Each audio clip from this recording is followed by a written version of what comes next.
And we're back. We're not stopping. YouTube's every week. Every week. Nah, I'm done playing. Fuck TikTok. I'm off that shit. Start the fucking show.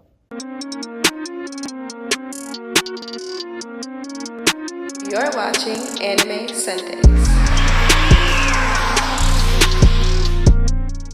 Good evening, everybody, and welcome back to Anime Sundays, the show where we talk about anime. Yes, on Sundays. You already know who it is.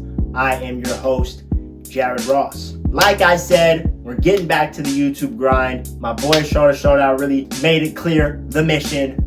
TikTok is going to have to wait. It's time to really go crazy. So I brought you all here again on another Sunday because I felt that based off my last video, the top 3 new gen main characters that are my personal top 3 favorite new gen main characters, I thought it'd be only right if I followed up the video with my top 3 new gen villains in anime. 狡猾に行こう。呪いらしく、人間らしく。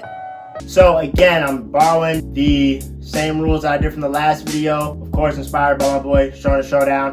I'm only considering animes that came out in 2016 to be new gen animes. Okay, so we're not going back before that. And I gotta tell you, picking 3 new gen villains was actually a lot harder than picking 3 new gen main characters. Just because I really didn't like a lot of the new villains that came out. I mean, there was a couple handful of people who I thought might have made this list, like Mother from Promised Neverland, but of course in season 2, she didn't finish off strong. I thought maybe I'd be a Corone fan, but Corone's not really a villain to me at the end of the day. He is a villain, but still, he hasn't done much for me to put him in the great villain category. I was thinking of other guys like Real Lit or Patry or Zagger from Black Clover. To me, I thought Dante was a better villain than them. So in these upcoming top 3, I excluded some of those greats, even Momomoshiki, who we all know to be a fan favorite because Naruto and Sasuke had to fight him. Still not one of my favorite villains, especially not a Naruto or Boruto. Now you may be wondering, if I excluded all these villains, what am I really looking for in a great villain? Well, for me personally, I like a villain who's kind of down to the core type evil, who's kind of cunning, down to his own principles, and even though he may have a good reason for doing it, he's not just gonna flip the script off a straight talk no jutsu like we've seen in the past. And I also like when the villains accomplish great feats, when they actually do things that are like, oh my god, that was terrorizing. He really bodied that anime verse. That's another thing I kind of look for in villains as well. So at number 3, getting right into it, my number 3 favorite new gen anime villain is Mahito. Yes, from Jujutsu Kaisen. Like I said, I love a good villain who is just kind of down right to the core, a scumbag. From the gate, it's kind of letting you know that he's a finesser. He's a cunning curse. He's out here loving to fight and looking to get stronger. He's out here looking to torment. He's trying to really pretty much end the human era and bring curses back in the game. That's why he's trying to go so hard for Sukuna. He still is out here messing with Itadori, mentally, emotionally, killing his friends, killing innocent civilians, having Itadori kill civilians who have transmutated and all that other stuff. And then you got him out here really teaming up with the curses, attacking the school festival game, throwing everybody off their stride, even Gojo. Even Gojo was like, dang, I didn't expect them to attack the festival, nor did I expect them to sneak into our school and steal a bunch of sacred or high-level cursed objects. So Mahito has got all those great qualities of a wonderful villain starting off. I know in the manga he's probably even done crazier stuff. And the pace that he's moving now, I be scared. Like, I feel like that's the biggest part about being a villain. You gotta make me a little scared that it's not gonna work out, that you may actually accomplish your goal and you may actually have our MC, our favorite character, like in a terrible situation. And plus, who doesn't like a good strong villain, right? He's almost just like Itadori, right? In terms of adapting really fast, progressing really quickly, and just being on his way to a great villain. At number 2, and I know this character may be a little controversial in terms of what I just said about what I look for in a villain, about what I personally like, but I felt like I would be lying to myself if I didn't have him at my number 2, and that is Askeladd. Yes, Askeladd, or Askeladd from Vinland Saga, one of the most underrated new gens out right now. A great story, of pretty much a young boy, son of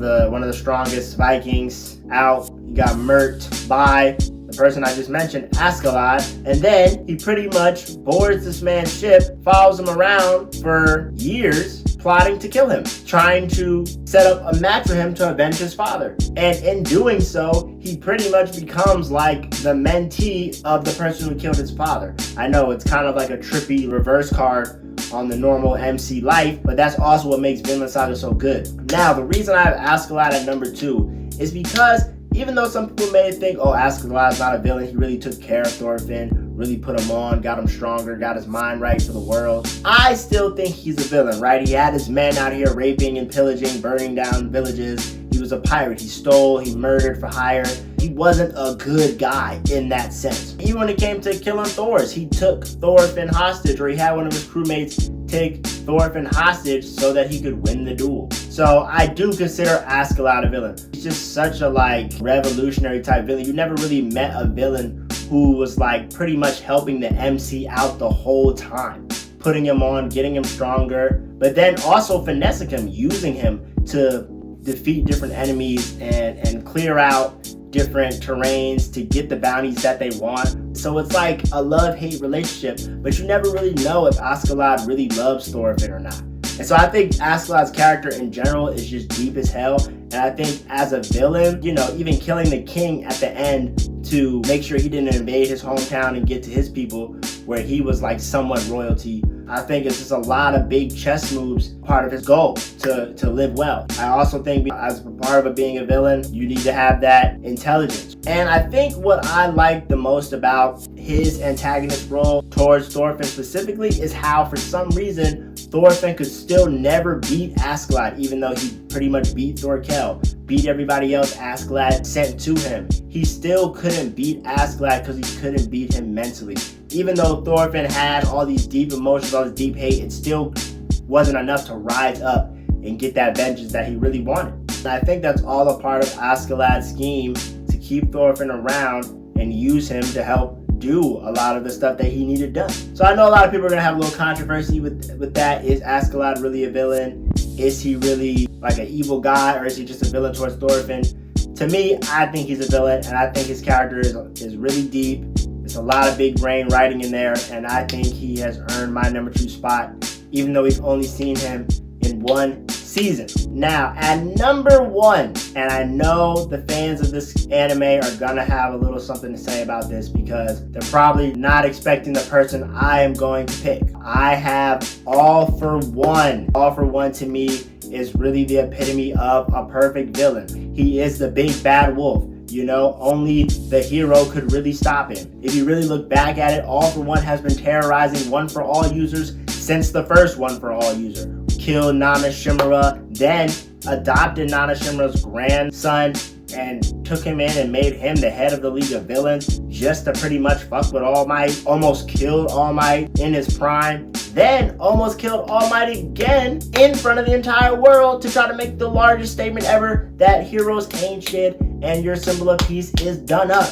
But of course your boy All Might rose up, hit him at the United States of Smash, game, set, match. Establishing all these crazy abilities, all the people he must have killed or terrorized or had to finesse to get all those abilities. Mind you, we don't know what's going on in the manga, we don't always know what's going on in the past. All these villains that I've talked about are anime only. He got Deku in his dreams shaking right now. He's literally the epitome of that thought process in villains where they're just why is your good way of living correct and my evil way of living is wrong? And I think that's always a good message to have in an anime, especially in a world where there are actual characters who are classified as heroes and as villains. Yes, I know All For One's pretty much done up now. We're probably not going to be seeing too much more of him in the show, but I think from what we've seen so far out of all the new gen animes, All For One for me stuck out the most as one of the coldest villains out. Now I know what all you My Hero fans are saying. Oh my god, bro, how could you not say Shigaraki? Shigaraki in the manga? In the manga? Yes, I know, in the manga, Shigaraki right now is cutting up. He is out here. He is that villain. I'm sure when the seasons come out, season 5 and 6, when they come out with those final few seasons,